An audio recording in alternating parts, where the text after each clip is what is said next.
Know Thyself is dedicated to the exploration of the most rewarding task an individual can ever embark on, the journey to find oneself. Our intention is to investigate the universal principles that have equipped our species to seek the treasure of all treasures, self-knowledge. With your host, Daniel Pawinski and Eduardo Manteca, this is the Know Thyself Podcast. Welcome to the Know Thyself Podcast. I'm here with Daniel. Hello. And I'm Eduardo.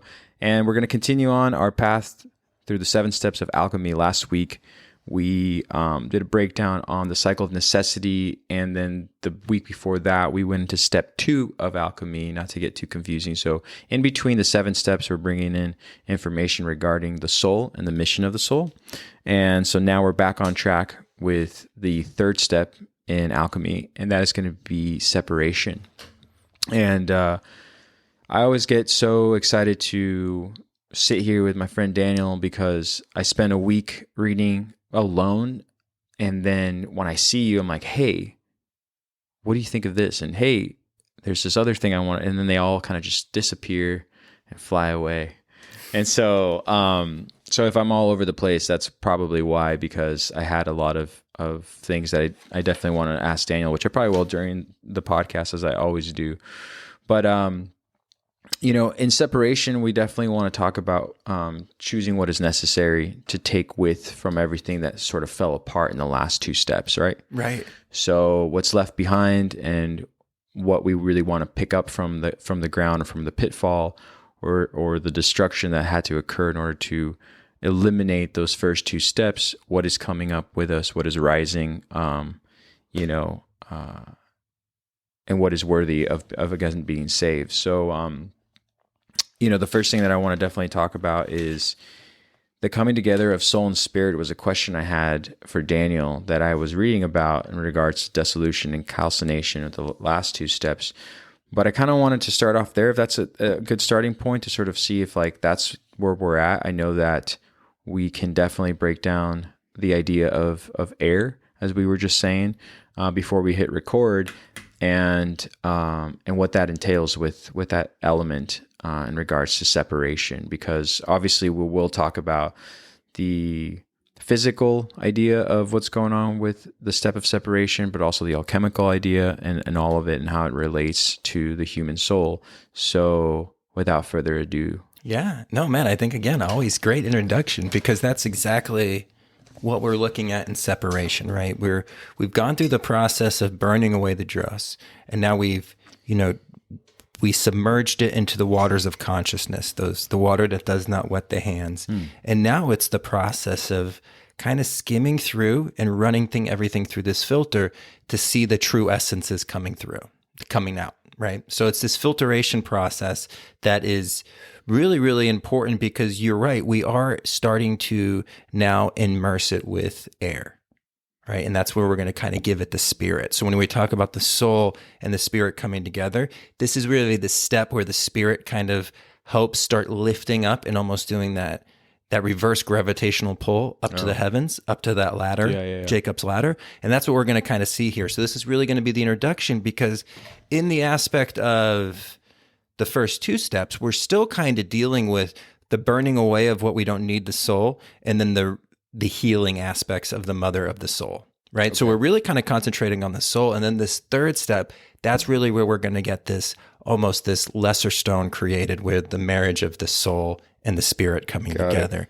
right? And that's kind of an important thing to look at, because these first 4 steps represent the first 4 elements, because these are the steps that happening on the physical realm. Mm-hmm. Okay, so when we even think about consciousness and how we express consciousness, right? It's as I think, so I feel, so I act, right? And so the fire is the thought, the water is the emotion, and now this is the spirit in which we do things, right. The action, right? So this is what's processing here. And then the 4th step, which is going to be on earth, deals with manifestation. Okay, this is the manifestation of the thought, the emotion, and the action, having the sacred child, which is what we do in the Son of Day, and that's the Holy Son, right? So that's what we're dealing with. So we're really in this process that we kind of want to think about is, in this alchemical process, we're like pulling the understanding and the expression of consciousness out. And that's why we're taking 2 weeks on it. But what we're really doing is we're taking something that happens instantaneously for us, and we're really focusing it in very slow. That's why we take so much time for calcination, because what does that do? It purifies our thoughts, right? What do we do with the emotions and the feelings?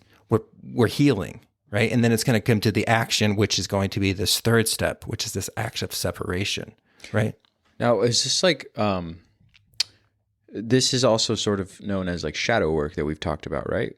I would definitely say the second step is really More going like to the be where shadow that work? shadow work Okay. is happening, okay? And what we're doing here is we're taking over the essences that are left over and we're giving life to them. We're breathing okay. spirit into those essences. That's awesome. Right? And I that's love what the way we're you doing. just put That's the exact aspect that's happening in that realm, right? And so air is this really interesting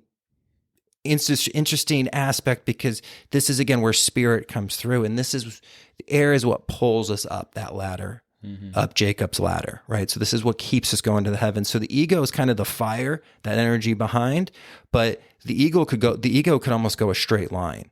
It's spirit, it's what actually climbs it up the ladder, and it doesn't make you almost set up a tent on enlightenment. Does that make sense? Yeah. So one of the things we're really doing, and what we're trying to do, is we're prolonging these aspects of the expression of consciousness really out, so we can see any flaws in our thinking, any flaws in our feelings, and any flaws in our actions. So that first step, we really examined our thoughts. The second step, we really examined our emotions. And in this third step, we're really examining our actions. Okay? Because we can think and feel like we can think about this is a negative pattern. We can feel that like this is a negative pattern, but we can still act on that. Yeah. Okay, so we have to take it through the whole purification process, because this is happening instantaneously in you. Like, you are going through the alchemical process right now, and what you're trying to do is, in the moment, in the instant, burn away the dross, right? Burn away the appearance of reality so you see the real reality.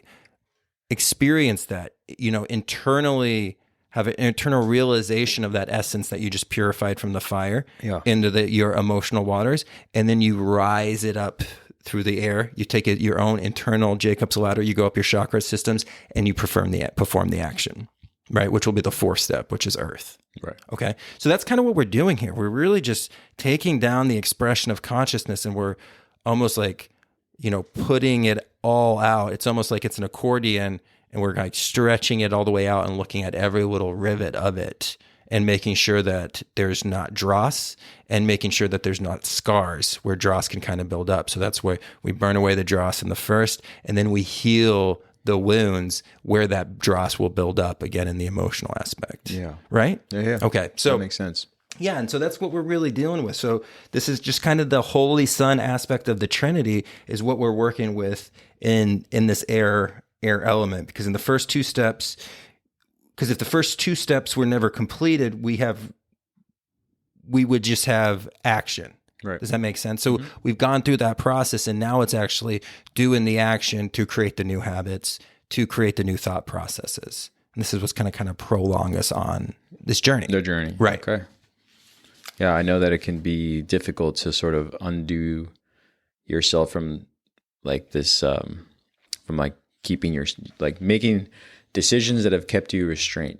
You know what I mean? Right. Like choosing these patterns that then have now restrained you. Now you have to like analyze them carefully, as you're saying, and know, what's worthy of keeping and not. So right. And this is usually, again, these first two steps are not a comfortable process. So what we're kind of seeing here is, with the introduction of spirit, is also that internal inspiration that we're doing this for a reason. Okay. Because it's hard to think about your thinking problems, right? It's hard to think about your negative thinking patterns.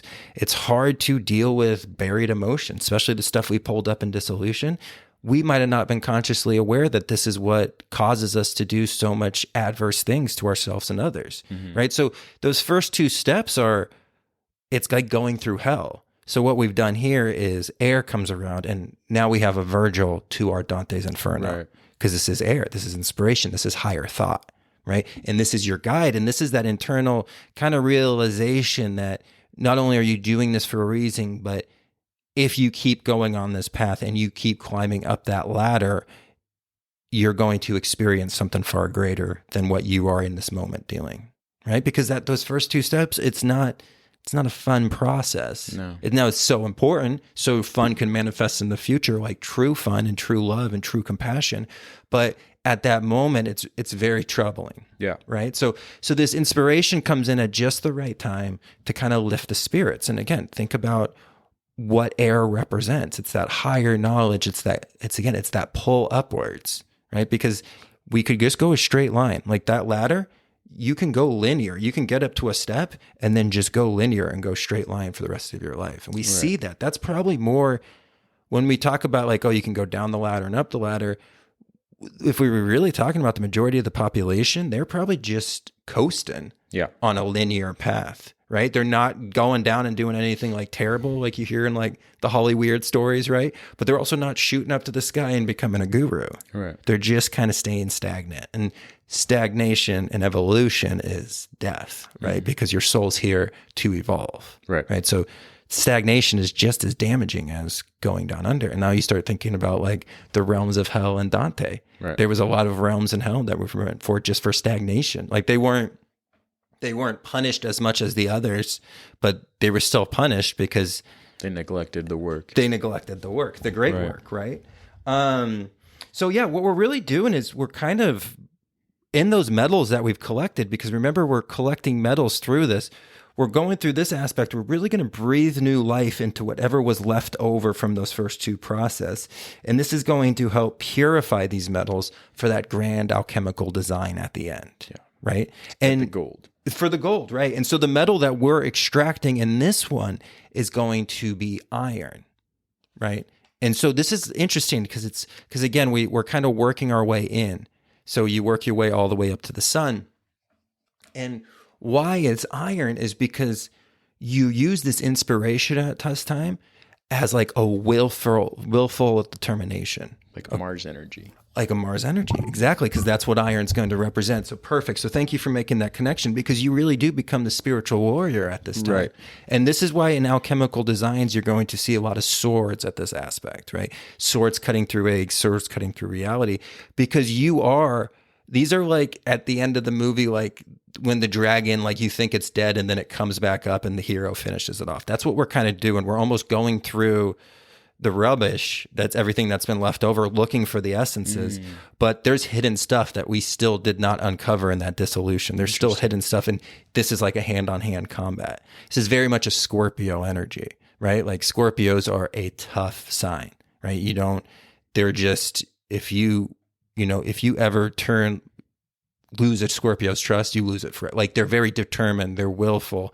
I've worked for a bunch of chefs that are in Scorpios, and their kitchens have different kinds of feels. Like it's a very cool energy, but it's very much like, don't get in my way.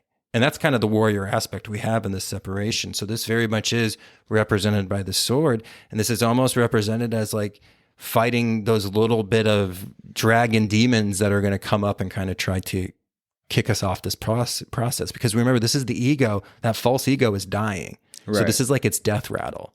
Okay, so it's going to grab you in places that you think are healed. It's going to get you in thought patterns. It's going to throw experiences at you because it's trying to get you to do actions, because it knows its thoughts now are purified and it knows its emotions. So this is its last grasp. Mm-hmm. It's holding on to your actions, and it's just hoping that the patterns that it established since you kind of put that false ego in charge will still manifest themselves. Right. So that's what it's banking on. And this is why it's really hard to change your actions at this time too, because stuff is going to come at you. Stuff to be like, even if it's depression and you've worked through the causal factors of the thought and the emotion of the depression, that comfort that comes with depression that we fall into of like, oh, this is just the path of my brainwaves for the longest time, that it just feels comfortable and it's easier for me to fall into that space, that's going to elude. And it's going to really put it up on there. It's like, who's holding the sword? Right. Who is aware? Right. And that's what we're going to. So that's what we're really going to kind of be experienced. And remember, we've cleared out these blocks, and we've cleared out these, and we've healed the scars. Mm-hmm. So we can get that inspiration energy to go through us fully, because that inspiration, that air energy has always been in us, but it can't fully express if there's a bunch of blocks and scars, right? Because energy just doesn't move through something that it has something that's impeding its forward progress. Right. So that's what we've been like breaking away. So again, everything is working on top of each other. We've worked with the thoughts, we've worked with the emotions, and now we're working with the actions. And this is very much almost like a masculine aspect. So just like the fire one, you had to be very vigilant and very like conscious orientated. It's the same thing with separation. Yeah. Right. And that's what we're dealing with. And it's, again, you're utilizing those two skills that you just went through to try to rewrite the patterns. Absolutely. Rewire the brain. Yeah.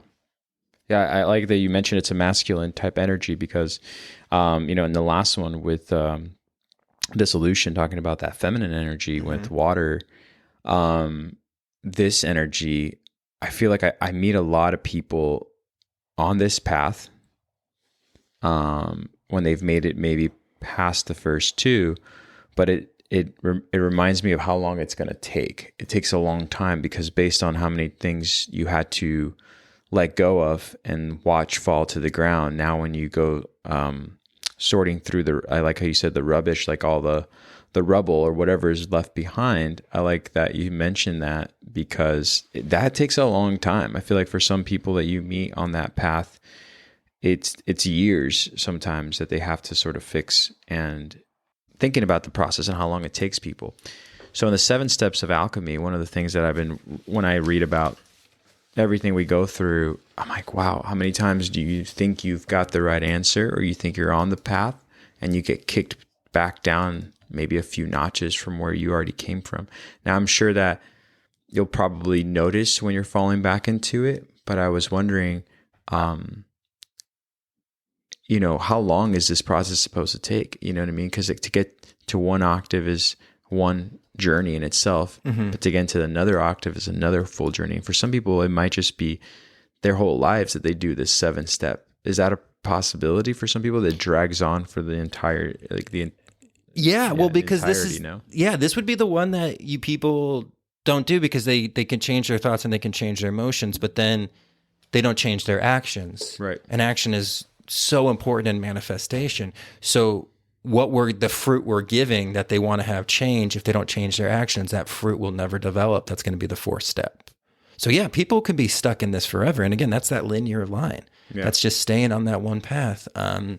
We go through this process and just, again, it's not just like this one cycle. There's so many cycles within, even just the process of alchemy that's happening right now with your thoughts, your emotions, and your actions to what you're hearing right now. And just like how we go through life, like that's the alchemical process. And that's something we're really trying to kind of reiterate today is just, you do this all the time. Right. So when we pull it out like this, all we're doing is just looking for the cracks in kind of like our procedure of how we experience this. We can totally get stuck in the alchemical process. And again, we get that stagnation from that.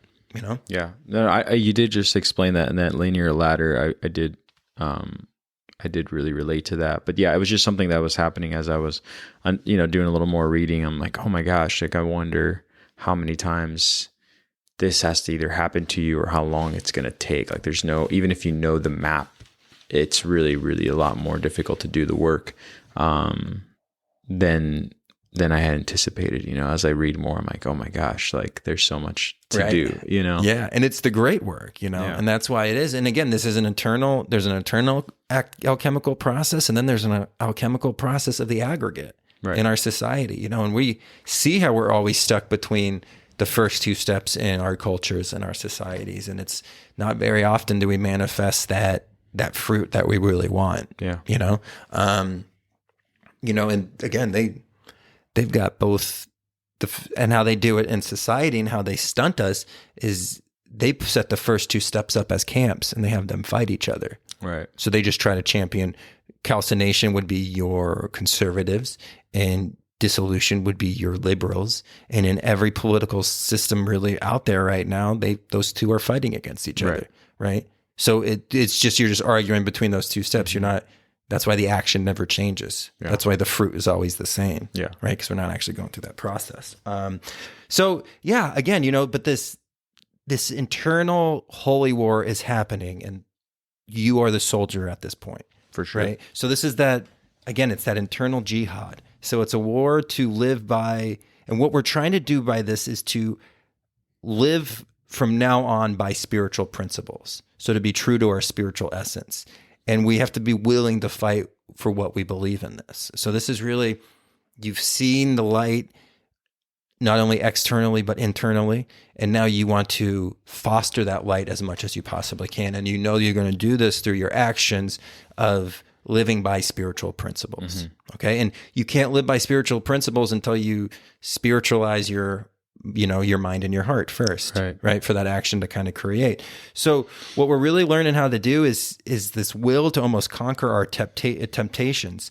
And these temptations can come in so many forms. Like there's those animalistic temptations, those old temptations of thought patterns, like we were speaking about, like depression, right? That is that's a temptation. And there's so many different kinds of temptations. So what we've done is, we've destroyed this false ego in the fire, and then we drowned it in the internal waters of life. So we've taken it through this process, and now we're just fighting the holy war for that rightful king. This is the story of King Arthur. This is what they're talking about in separation, because it's the rightful king coming back around so we can have the fruit that we deserve manifest in that fourth earth setting, right? So this is really, again, and a huge part of this is the courage that's created in this step. And that's kind of the byproduct that comes from it. The first step gives us concentration and the ability to burn through the dross. The second step gives us internal realization. And this third step is all about that courage, right? Who are we talking about? The courage lion on what did he want in Wizard of Oz was courage, right? And that's what gets developed in this alchemical step. So when we have this courage to lift ourselves out of these false patterns, a lot of this, what it's going to do too, is this process is the courage to step out of the way so universal process can actually work through you. And we kind of spoke about that offline, and we're going to go into that really deeply after we cover the alchemical steps and the mission of the soul. But spiritual work, and this is something that, I really kind of want us to just kind of really slow down and think about, is not only what we do, but it's also what we don't do. Okay. And that's obviously like negative thought patterns, negative temptations. Sure. But what we're talking about is we have to get out of the way so this universal energy that we know we're a part of can actually conduct through us. Right. Because that's what we're doing with the blocks, is we're just blocking that pure creative ether of intelligence to work through us, because intelligence works through us. So if we're blocking it and we're, hiding it with our personalities, intelligence doesn't get the expression it needs. Exactly. Right. And then this is why we run into situations of calcination all over, right? Because the universe is like, you're not letting us do the job that we want to do, because we're utilizing you as an expression of consciousness, right? We're a part of something much bigger. So this idea of stepping out of the way or getting yourself out of the way doesn't mean you just let everything take over. But what it does do is, letting that higher self and that true heart be that guide, and kind of help you through these patterns, right? So you're just really kind of, again, you're getting out of the way. And it's what they, in the New Thought movement, they were really in like the science of prayer. And the New Thought movement was around in like the 1920s through the 40s. Not as deep of an esoteric organization, but really focused on how you can use prayer for manifestation of like positive knowledge and stuff like in that kind of aspect. Really amazing stuff. I really recommend anything by like Emmett Fox. Ernest Holmes is also really great.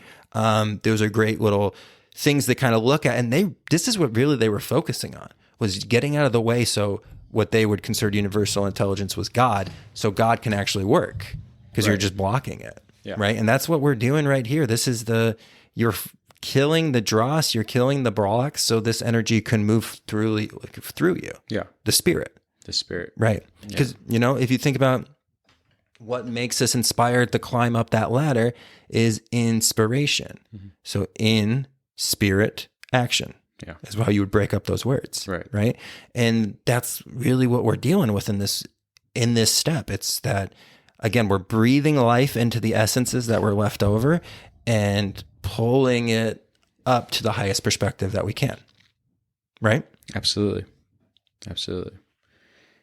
No, I really appreciate the notion of what you just said with inspiration, because that's what I find to be the like getting out of the way is very hard, because in those first steps, when you learn how to sort of not necessarily destroy the ego, but destroy the false ego, and we've talked about that being the false king, you still need that force and that energy to carry on through the next steps. And I think it's interesting that there's still the ego that is there, but it's now going to the rightful king, as you've said before, we've talked about, in order to ascend and let that spirit actually be connected to a higher self, which again it's hard, because some people, I think, do want to let themselves become a conduit for the universe to just sort of take over. But if you lessen that grip of that ego that you actually need, nothing gets done either. It's like, I'm sitting around here waiting to be a conduit, but it's like, no, you still have to like put action into it. You know what I mean? Yeah. So I like the way you broke down the word inspiration, because it falls right into that, to want to climb that ladder. You know what I mean? Right.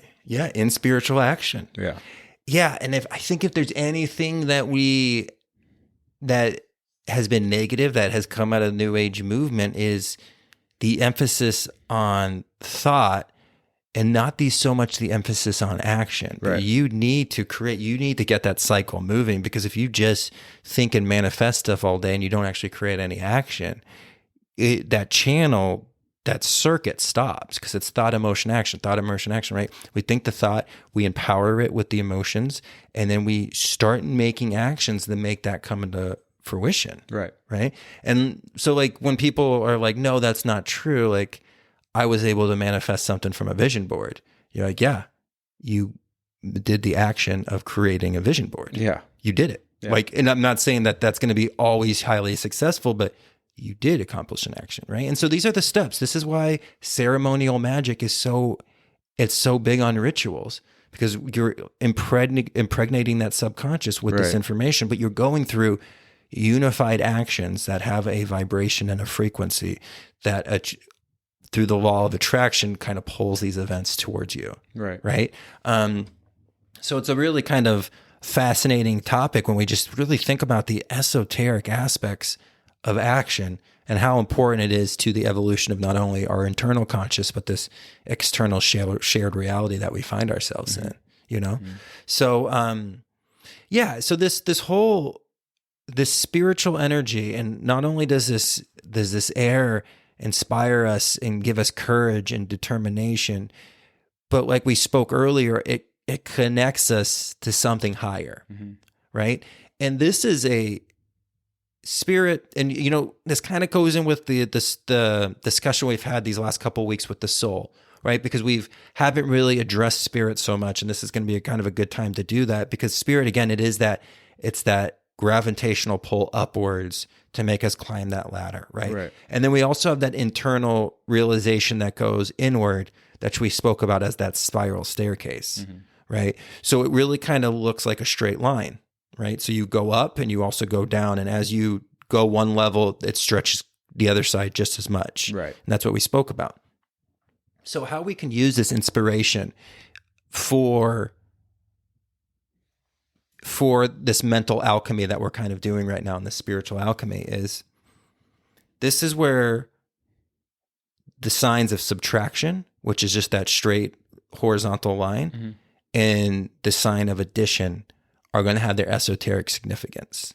Okay. So the sign of addition, which is very much like a cross, and then the subtraction, which is just a horizontal line. Right. So you subtract something, and this could be something that was subtracted out of your life. This could even be like, I had 4 apples and Eddie takes 3 apples, right? And you have that left over. So what we're doing in this alchemical process as well, and we spoke about this with spiritual alchemy, is using this spiritual process, using this alchemical process to find the metal in every situation, okay? We're going to use spirit to connect it. So our understanding of spirit, upwards and downwards, is what makes that subtraction sign back into a cross. So this is how we're able to see the significance from loss. It's our connection with spirit. So what spirit also is going to do is it gives us the ability to not only see, the benefits of our soul when we have something good to us, but also be able to perceive what was actually added to my soul from this perceived negative experience. Does that make sense? So it's our connection upwards and inwards that allows for us to make addition out of subtraction. Right. Because what is the essence? What essence is coming to the betterment of myself? What did I mentally gain from the situation? What did I spiritually gain from the situation? Okay. And it's only spirit, the connection upwards and the connection inwards, that can give us that insight, that gives us that high enough perspective or that in-depth enough understanding of ourselves to be able to see the addition when we think we're just getting a bunch of subtraction signs, when we feel like everything's pulling away. Well, there's something that was added to your soul. There was something that was added to your consciousness that's important for your evolution. Does that make sense? Yeah, absolutely. Right. So, and that's why those signs were chosen. Okay. So then again, we've talked about the cross before through our discussions. So what we're seeing with these symbols now is these symbols are not like standard definitions because they're the language of the subconscious. They have multifaceted understanding. And just like the iceberg, the deeper you go with a symbol, the more meaning will come out of it. So you might have heard a cross mentioned as one thing, represents one thing, and then you could read in another book that it might represents another thing. Right. And there's a good chance that it represents both of those, and it goes even deeper, right? And so now we're really kind of looking into how do symbols have this. It's like the many faces of God is almost how we see with the symbols, the many faces of these symbols and just how much they entail. But just really, how do we utilize that negative energy to create a positive out of that situation? That's where the alchemist comes in. I love it. Right? And that's through this inspired action. Right. Because this action is going to give us to be able to develop what is the essence that I'm actually pulling away. Exactly. Right? Yeah. I'm glad you clarify with the symbols. It's always important because visually, I'm a visual learner. So every time that we talk about this, I always think of all the meaning behind some of these symbols and talking about a negative turning into a positive. And on top of that, the addition, the symbol for addition, as you take each corner of the addition of the positive sign. So you take the corner that's going east and you go up towards north, and then you go back down to west, and you go back down to south, and then you go back up to east. It makes a full circle.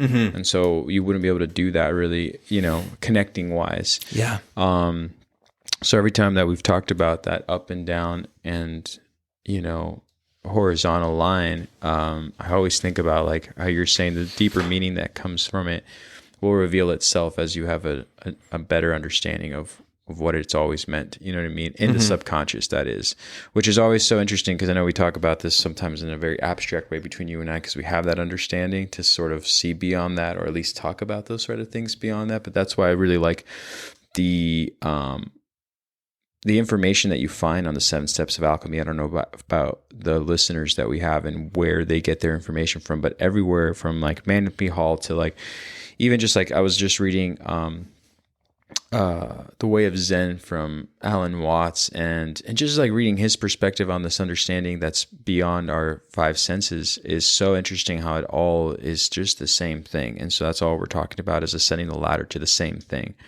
So I just find that really fascinating because the 7 steps always bring me back to like, oh, this is like you were just saying, the great work. So no matter where I pull information from, it's all relatable to sort of what this process will entail or what story has been told that has that process interwoven into it. So I really like how you're bringing that up with, the addition, because you also get added time by understanding what this gives you as far as what is added to your life by going through this process is also more time to figure this out on the way back to the aggregate. You know what I mean? Right. So you're rewarded almost instantly when you're like, oh, I just figured out that these negatives weren't doing much for me, but now that I've inverted this, or at least not inverted, but combine it, I've added this to my soul. Like you were just saying, you'll get this reward in order to continue doing the work. Right. So Yeah, it's again, we're collecting alchemical metals, Yeah. right? And that's exactly what we do. When we get spirit involved, we can see the holistic, circular, cyclical nature of this. Right. We can see, the up, down, the good, the bad, and that's going to be really important. And so, also when we're kind of looking at alchemical mandalas, because I feel like we've had a lot of interest in reading alchemical mandalas, and I think that's a great idea. These first 3 steps in the alchemical process, this is going to represent the end of the step called nigredo. So there's also, you can break it down from black, red to white. Okay, and it's kind of the 3 colors of alchemy. And so these first 3 steps really kind of represent the nigredo stage, which is darkness. Okay, and this is always going to be represented in alchemical mandalas as a crow. Mm-hmm. And we see crows as a lot of spiritual significance, right? Odin walks with a crow. Very big in Native American rituals, and especially if you ever are thinking about it, the crow sounds come a lot in the beginning of the rituals. A lot of the times, the crow sounds are the animal sounds that are made in the beginning of the ritual, because that's what the crow represents. It kind of represents the coming, but it also kind of represents death, but the wisdom that comes with the death that's coming, and the idea that more life is going to come.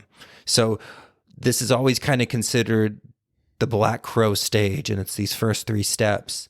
And you'll see it, the crow in the first step, picking at a skull, right? And this is introduced calcination, right? Because what are we doing? We're picking through the brain. It's that filtration process. Yeah. And then the third step, when the crow usually will reappear, it's in this process of the separation, and the crow has actually now died, and there's 2 white birds picking out the remains of the crow that's going to keep going. Right. So this darkness is really from darkness to light. Also, the alchemical story is kind of alluding to that as well. And this is where you'll see birds flying out of destructive scenes, like white birds in certain art, from what I've read, where you'll see the step of separation, leaving everything behind, yes, and kind of flaying, leaving the scene of the destruction. Yeah. And but what are we doing? That's exactly what we're doing. We just went on this holy war in ourselves, and now we're raising ourselves up. It's coming up to that highest aspect again, right? And this is why the white bird has always kind of been the representation of that rebirth. Mm-hmm. And we spoke about this earlier, because we spoke about how this is also the process of the sacred feminine, and how it usually goes from black to red to white.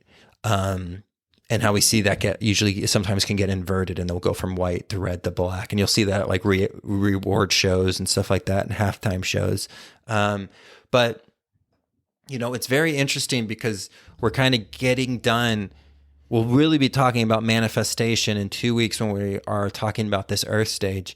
But we're getting done with the 4 elements. So we are moving to what will actually kind of be considered the sulfur, mercury, and the salt. And those are going to be the 3 last steps. And we're really going to start dealing with more celestial consciousness at that time. As we leave Earth. Because this is the lesser stone, right? This is, so we're making that journey up, and then we're going to ground ourselves to make sure we can manifest. And then it's the liftoff, right?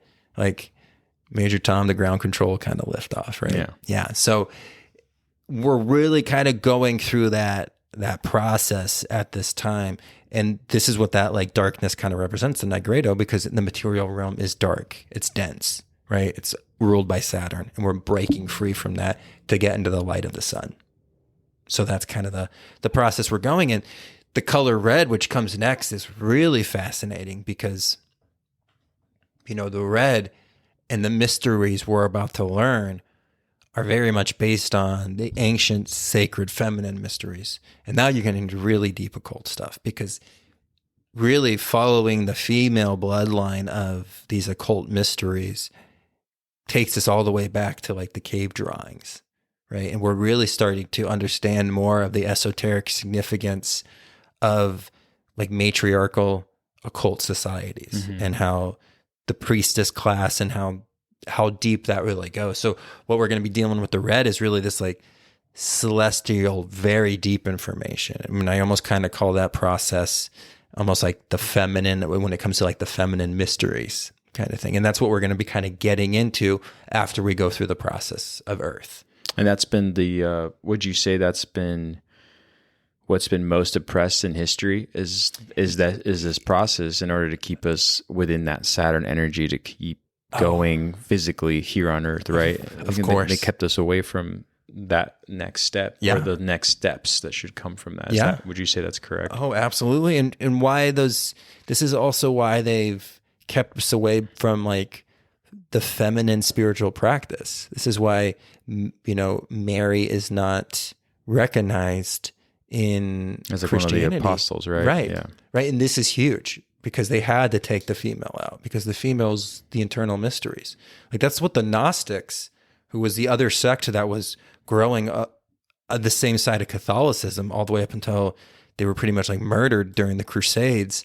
They were very much more dedicated to Mary and the female mysteries. Right. They saw Jesus as the expression of these and the able to teacher of these, but they were very fascinated with those feminine mysteries, right? This is what the Rosicrucians were all about. This is why they were the house of the Rosy Cross, and this is why they would leave roses everywhere. And there's just a lot of significance. We'll actually break down, I'm reading a book right now, and they break down like the most famous Catholic painting in the world, and I never saw it, but when you actually look at it, it's a female giving birth, and it's like right on display in the Catholic religion. And again, this is exactly what they were trying to stamp out with modern Catholicism, was the power of the sacred feminine. Oh yeah, I mean they even go as far as to simplify it by making her a whore, right? I mean, from the time you're growing into if Catholicism was your religion, as it was for me, or Christianity for that matter, that's like the first thing you write off. You're like, oh, I've heard about her, and and it's interesting how that's already like an indoctrination right there of like, no, you don't need to worry about this, right? You need to worry about him and this, and it just sort of starts from there. So very interesting. Yeah, but you know what? She's never going to be silenced, and she's got a great sense of humor too, because we see how she shows up. Oh yeah, and that's a great inspiring thing, and that's again this spiritual energy that's kind of fueled this whole study over time. It's the coming together of that Christ consciousness and that sacred feminine, right? And kind of making that unified thing. But yeah, this process will always be kept from the people because, again, sovereign individuals are really hard to control. They're really hard to sell things to, right? They're really hard to be manipulated. They don't fear, right? They know that there's nothing to fear. So like, how do you get them to fight each other? Exactly. Right. So that's the process we find ourselves in. It's always that fight between really the dissolution and that calcination. What kind of personality type? Are you more left brain dominant or are you more right brain dominant? If you're right brain dominant, they're going to control you through dissolution. If you're more left brain dominant, they're going to control you through calcination. Right.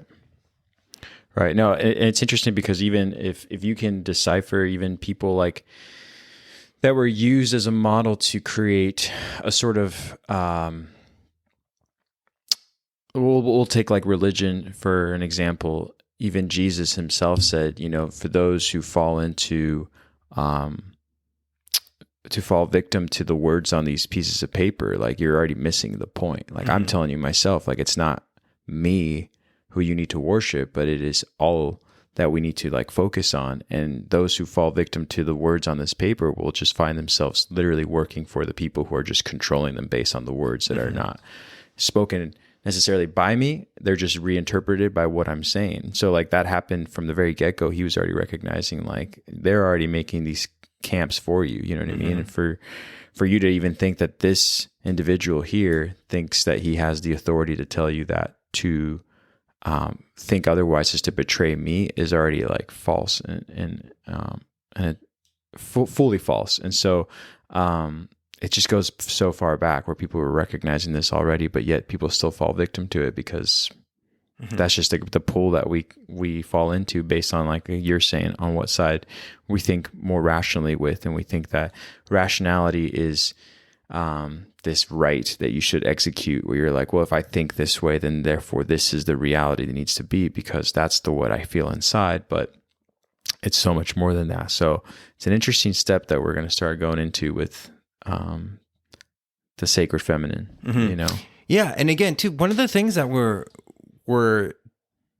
purging ourselves are, and not just our own thought patterns and emotional patterns, but all of consciousness that's preceded us. So you carry that with you. You carry every thought and emotion and the energy that comes with it. So when new thought comes around, you are not only resisting against your own parameters and blocks, you're resisting against the entire consciousness that's thought this certain way for such a long time, right? And so that's why when there's a new thought, also it can expand very quickly, and it can be a key for a lot of different people. But that's why you study history. You study history for the evolution of thought and to understand how people were thinking and how people were feeling. You know, like there's still like Michael Cesarian, who is a occult researcher. He talks about how we still have traumatic feelings that are within the perennial philosophy in that collective unconsciousness about whatever the flood was, like whatever that was that all these cultures talk about, that was such a traumatic event that we still have that imprint within our own consciousness, right?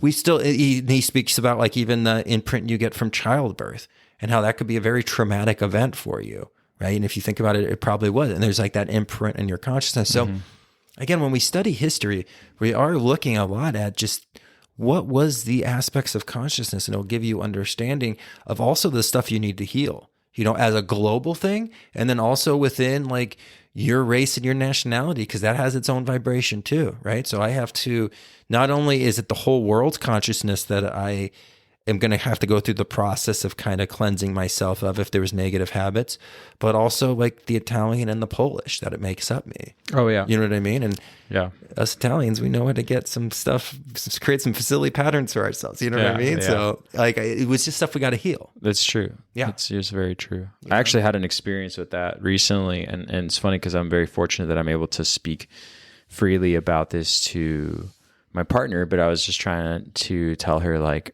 oh, it's funny how the imprint of my soul or the DNA within me has never died. It's just like evolved into a different body or a different host, as we were talking about last week. But in this case, okay, so quick scenario that's going on here. I'll try to make this all relatable to this, so it's not a story for no reason, because I can do that. But so here in Arizona, we're fighting off right now something that will probably... we'll find out in the later years if we'll succeed or not. And that is this territory that is sacred to the Apache is being not only threatened, but it's going to be basically destroyed if something isn't done pretty much now. And so the Apache are having, the Apache tribe is having to work together with a community that is not part of their tribe. And that was something that I saw a lot of when we were hanging out at this water ceremony last week, is that it's sort of that the all is sort of driving us to recognize that this sacred land, if it is affected the way it's supposed to be for mining, it's going to affect all of us. And it was interesting to see certain tribes that are not part of the Apache show up to fight for the Apache. And the Apache themselves were saying, this is the first time in history that we're witnessing other tribes come out and try to assist us, because everyone knows that this territory, it's called Oak Flat, if you care to know, but the Apache believe that this is where energy and their deities come to connect from above onto earth. And it's also a place where they take young females to do their first rite of passage at 13. So that's going to end completely if this is obliterated and turned into a mine. And so the significance of that was so impactful that it has people from all walks of life. And that was something that was recognized right away by one of the chiefs. Actually, one of the women who went and spoke first from another tribe said, you know, it's fascinating to see how many people here who have gathered for this water ceremony are from different walks of life. And it's interesting to see that how many of you care what we've always cared for, which is to stay connected to the earth. But in all that, I also hear the voices of people who are trying to help the tribes that are not part of the tribe get frustrated with the tribe. Even though everyone's single idea is to help, there's still this frustration. And I was thinking, when you were talking about your heritage, Polish and Italian, I also felt that frustration because I'm actually doing my own videography. So back to like getting out of the way, one of the things that I want to say that's very awesome that you explained on this episode is that getting out of the way is hard, but I do like to let spirit or at least energy come through me and see what I can do to help for the greater cause. So it's nothing to do with me. I don't want the recognition. I just know that I have the tools, the energy, the age, the potential to expand on this with what I have, right? But even then, through all of that, I still had to go through a meditation on the frustration that I was getting involved in by having this many different energies, all try to help the one source that is vulnerable right now, which is this, the Oak Flat site. But it was interesting how I had to I felt it in me. I was telling my partner, I was telling her that I felt the frustration. I was like, this must be the frustration that maybe my predecessors came as Spaniards to this land and go, oh, you're doing this all wrong. Let us just destroy what you have and do it better. And I'm like, and I literally felt that knock on the door inside of me. And I was like, I gotta how do I deal with this? And I just kind of acknowledged it and realized that's not me, but that's something from beforehand. So it's a long story that I just gave, or an example that sort of relates to what you're saying about that imprint that's still within us that we have to still work through. So yeah, no, I think that was perfect, man, because that's exactly what was kind of coming up there. And it is important how, we can't just care, especially at this time period. It's the human race that is kind of against the ropes at this point. So it's so important to come together on all causes, and not just kind of limit ourselves to a few. But yeah, I think to kind of end this today, because I forgot to mention this, one of the great meditation aspects to use in this realm, because remember we kind of worked through the breath of fire meditation with the calcination, and we did the bain marie with the dissolution. Mm-hmm. And again, we're really working with some breathwork people, so we're going to have some videos posted on the website to hopefully that we can kind of show people doing this process, or even kind of giving us their expertise on that. But a really popular positive thing at this stage in the separation is this meditation. And again, it's kind of goes from active to passive back to active, right? So again, we're kind of going through the steps of breathe in, breathe out, breathe in, breathe out. And this action, this active one that's going to happen is a meditation process where you simply sit with your eyes closed and you just start repeating, who is aware? Who is aware? And you keep this process going and you just kind of focus in on this who is aware. And through this process, you get this understanding of almost this visualization and this connection to who is aware. Because you can actually disconnect from who's making the voice to who's actually listening to that voice. And it's a process just to kind of find that will. Mm-hmm. And you kind of continue this and you do this, and you can do it for a 15-minute session, but watch how you start to almost get into a habit and a cycle, and then you actually can almost disconnect from yourself, and you're watching the cycle happen in front of you. And you've actually now almost disconnected. You're watching it from a higher perspective of this person who's repeating who is aware, who is aware. You can really have this connection with kind of your internal self. So that's a really good exercise. And you could just look up who is aware meditation, and they'll give you examples of that. I'll try to post one if we don't get up the interview up quite in time. And then the other one is what's really interesting with this separation process is a breathing exercise where you take in air, and then you give yourself a lot of time and you hold in the air for a long time, and then you exhale a certain count. So say you're going to inhale for 3 seconds, you exhale, you hold it in for 6, and then you exhale for 9. Okay. And so it's this whole process. And really what kind of comes through this meditation process that we do in separation is really this understanding that in meditation, a lot of the great breakthroughs doesn't happen on the breathe in, doesn't happen on the breathe out. It's that in between. It's the in between, the polarity. It's that middle perfect path, right? Mm-hmm. And this is why there's Tibetan Buddhists that can meditate without breathing for like 30 minutes. And it's because they're just vibrating with source energy and they're this in-between stage. And that's kind of what you're trying to accomplish in this separation mode. But then just as like a waking meditation, the importance of just filling up your lungs completely. And you have top lung breathers, you have middle lung breathers, and then you have lower lung breathers. Yeah. So again, and you can just find doctors and chiropractors. Chiropractors actually talk a lot about this online, and just look up how to fully fill up your lungs. Okay. So all of us kind of have an essence of the part of the lungs that we fill up, and it's kind of like on this preference thing. They can help you break down what that is, and then utilize this process of just always fully breathing and getting that spiritual energy in, especially right now with all the masks that we have to wear and everything.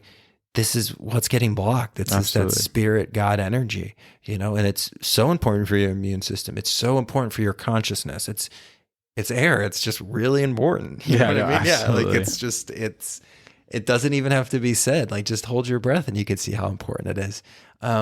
So, really just fully filling up those lungs and kind of making that a meditative process. But again, we're going to try to set up a whole program. I've been talking to some people about breath work who are going to come on, and we're going to kind of try to do some like video interviews with them to kind of help with that process. Because one of the things that from the feedback I've heard is you guys are really thirsty for like applicable information. And I completely agree with you. Yeah. It can be very easy to paint beautiful pictures about occultism and esotericism. But when you don't have any application, you're just like, well, what do I do with this? Right. So, separation. A separation, man. Get your sword. Yeah. Right? No, I can't wait to continue this journey through the 7 steps. And yeah, we have a lot of things that we have put in place for the next coming year. I'm actually excited that we're coming up almost on a year for this podcast. But now I think, walking the walk with doing the application will be something that both Daniel and I have to like really apply ourselves to, because it's easier for us to sort of theorize and talk about a lot of these different sources of information that we bring to the forefront. But yeah, I absolutely agree that, now that we have laid out the map, it's time to sort of like take action and start walking. And so there'll be some really cool stuff that I've actually been meaning to tell you about. But next week, we'll continue with the mission of the soul. Yeah, we're going to continue that conversation of the soul. And what we're going to kind of look at next week is, because we really looked at the cycle of necessity on kind of the evolution. So I think we're going to kind of focus on like that human form of the cycle of necessity and the soul's function within that, right? So I think it's kind of an endless topic, but excited to continue this journey. Cool. Right? That being said. That being said. Until next time, man. Until next time, my guy. Cool. Breakfast is the most important meal of the day. Not only does it give us the energy we need, it also gives us an opportunity to make a positive environmental impact. Earthling Food Company originated from the simple truth that what is good for the body is good for the planet. They create delicious, plant-based food that lifts us up rather than weighs us down. That's right, you will never find preservatives, refined sugar, oil, animal products, gluten, or any other crap that is environmentally destructive. Only the good stuff.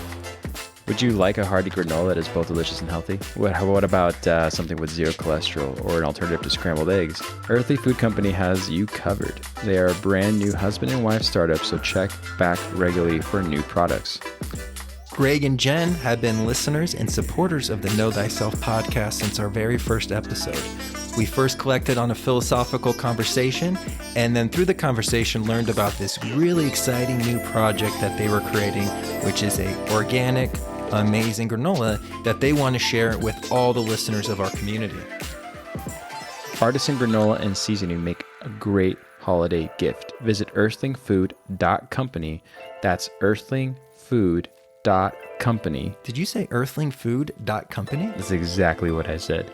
To order online and use the discount code Know Thyself. That's one word, Know Thyself, for 15% off your purchase. They are also offering free shipping on orders over $70. So, order online today. I would do it like right now.